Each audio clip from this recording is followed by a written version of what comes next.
Okay, let's unpack this. You're about to discover a truly remarkable pathway to living and working in the UAE. It's one that fundamentally redefines long term residency, especially, it seems, for Indian citizens. We're diving deep today into the UAE's new nomination based Golden Visa scheme. And look, this isn't just some minor update, it really feels like a significant strategic pivot away from those, traditional investment heavy requirements we used to see. So, our mission today is simple: give you a clear, concise, and thorough understanding of who is now eligible, how you actually apply for this, and the incredible far reaching benefits. It's a potential game changer, and we want to cut through any confusion based on what your sources are telling us. Right, so let's get straight into maybe the most impactful part first, this core shift. This new scheme means that, well, eligible Indian applicants no longer need to pour millions into property or businesses to get long-term residency. That's a huge departure from the old Golden Visa rules. Instead of locking up all that capital, there's now a one-time government processing fee. It's AED 100,000, which works out to roughly 23.3 lakh rupees. And this isn't just some temporary visa. The language being used is lifetime residency. No. That suggests a level of stability, far beyond those older investment-linked visas. Those could potentially lapse if, say, you sold the property you invested in. This seems different. It is different.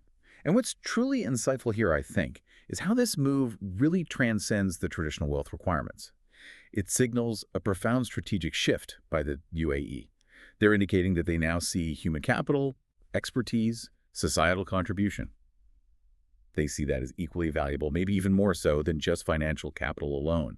I mean, this fundamentally reframes how a state traditionally reliant on oil pivots towards a knowledge economy. They're actively trying to attract talent that can genuinely contribute to their evolving economic and social fabric. It's quite distinct from, well, the more standard investment migration programs you see elsewhere. Yeah, it definitely feels that way. And this is where it gets really interesting, I think, who exactly is eligible now, because the UAE seems to be casting a really wide net for diverse kinds of talent. It's not about your bank balance anymore, is it? It's about your potential contribution, your professional value to the UAE. We're talking a broad spectrum of professional backgrounds, societal contributions being considered now. Absolutely. The focus is squarely on where an individual can bring significant benefit. Your sources actually pinpoint key UAE sectors where they're looking for this potential.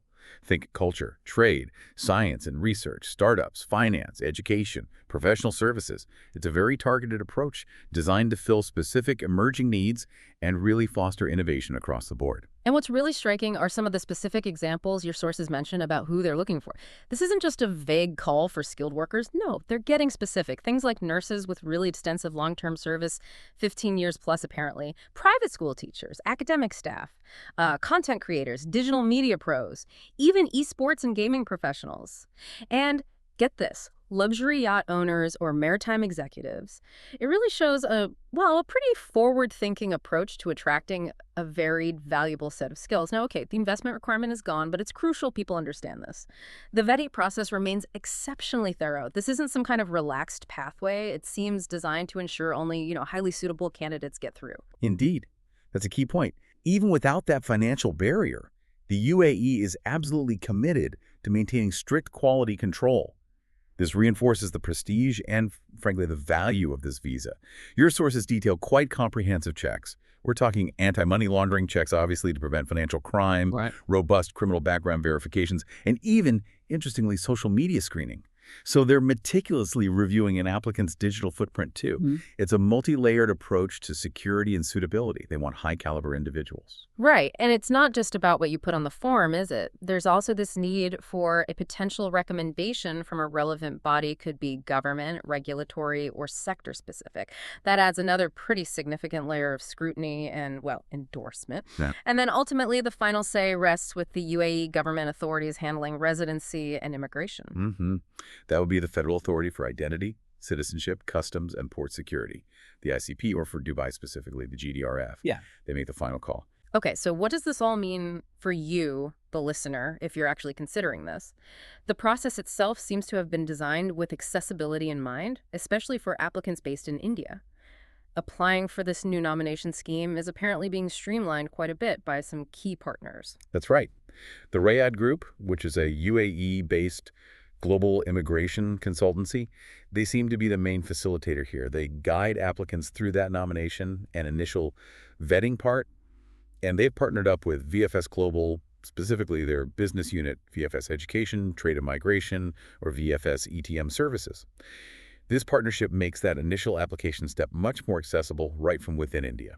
And to make things even simpler, you'll find these One Vasco centers popping up across major Indian cities. These are basically specialized VFS global points for handling the initial nomination docs and submission. You can find them in key places like Delhi, Mumbai, Ahmedabad, Chennai, Hyderabad, Pune, Cochin, Kolkata, loads of cities. Jalandhar, Chandigarh, Varanasi, Jaipur too, I believe. Right. Plus, Rayad Group also has an online portal and a dedicated call center, so it seems pretty convenient to get started. So the general flow looks something like this. You contact an authorized agent. You submit your nomination or initial application that includes your qualifications, your intent, why you think you fit. Then you pay that one-time AED 100,000 fee we mentioned. After that, you go through those thorough background checks we just talked about. Your sources even suggest there might be a possibility of getting remote pre-approval while still in India, which is interesting. Avoids an initial trip, potentially. And once all those checks are clear and the UAE authorities give the green light, the Golden Visa residency permit is issued. Now, there is an important caveat here, something to keep in mind. While a lot of the nomination and pre-approval might happen from India, some essential steps, like maybe a medical examination or the final biometric capture, well, those might still require you to actually visit the UAE to complete the whole process. Okay, now let's talk benefits. Because the benefits of this specific nomination-based Golden Visa for Indians, they sound substantial. They really redefine what long-term residency can mean. First off, and it's worth repeating, that massive investment burden, gone. No need to lock up significant capital in property or a business anymore. And this is profoundly significant, I think. It offers genuine long-term stability. It provides what effectively amounts to permanent residency, a status that doesn't just disappear if you decide to sell an asset, which was always a bit of a background worry with the older versions. And, a key implication here is how this reflects that broader global trend we're seeing. Nations competing fiercely for specific talent, not just for, raw wealth. It's a clear move towards a more human capital-focused immigration policy. It acknowledges that diverse skills are what really drive modern economies. It really feels like a bold step in that direction. And the family sponsorship side of things. Oh, wow. Exceptionally generous. You can sponsor your spouse, obviously, your children, and this is key regardless of their age, your parents too, and even apparently an unlimited number of domestic staff. I mean, just imagine being a parent in India, knowing your entire family's future in the UAE is secure like that. No. And even more remarkably, the sources say your family members can stay on in the UAE, even if, heaven forbid, the main visa holder passes away. That offers just an unparalleled sense of long-term security, doesn't it? Absolutely. And beyond the family aspect, Golden Visa holders get full autonomy. You can live, work, study in the UAE without needing a local sponsor. That's huge.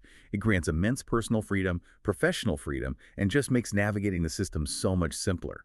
Plus, it opens up direct access to the UAE's really robust business ecosystem. That's a major draw for professionals, for entrepreneurs looking to operate in a dynamic global hub.